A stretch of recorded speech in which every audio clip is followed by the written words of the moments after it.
Hello, I'm Scott Turner from JMatrik Wealth Management. In the next few minutes, Symmetry's principal and co-founder, Patrick Sweeney, will explain the pros and cons of so-called robo-advisory firms and their potential impact on the financial services industry. Enjoy the video.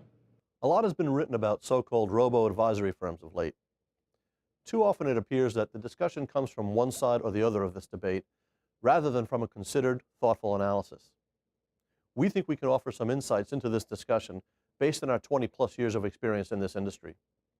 Very simply, a robo is a website that offers asset allocation models of mutual funds and/or exchange-traded funds, or ETFs. Soon, some of them will be offering actively managed investments in addition to these passive models.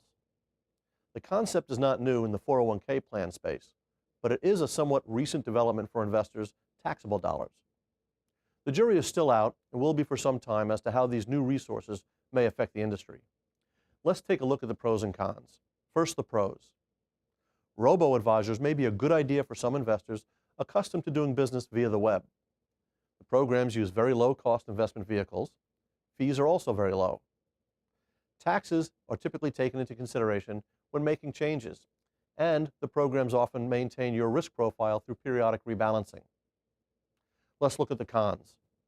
Robo-advisors lack the ability to offer sophisticated financial planning, and interaction with a seasoned investment professional or planner is typically unavailable. Furthermore, they can't answer simple questions about your account, the markets, and you must interface with a website. And perhaps the Achilles heel of these web-based advisors: how will they calm nervous investors when markets crash? We don't believe that a pop-up screen encouraging investors to stay the course will suffice. So what are some reasonable observations about this model? We call robo-advisors a disruptive technology, and we believe that may be a good thing for consumers.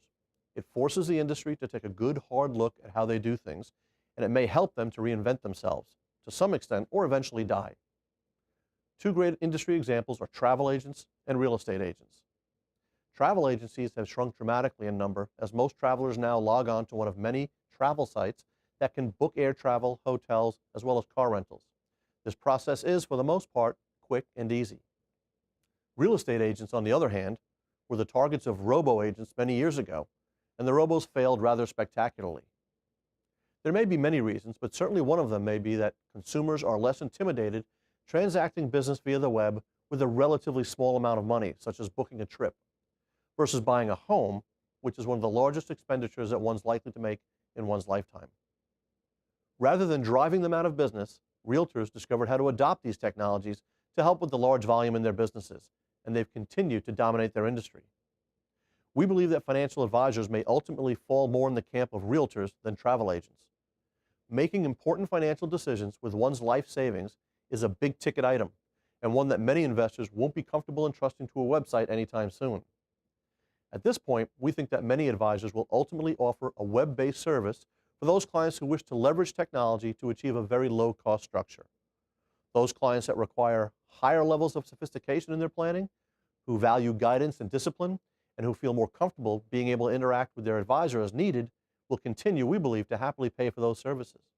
To learn more about whether a high-tech or high-touch investment solution is right for you, please call or email JMatrik Wealth Management. Thank you.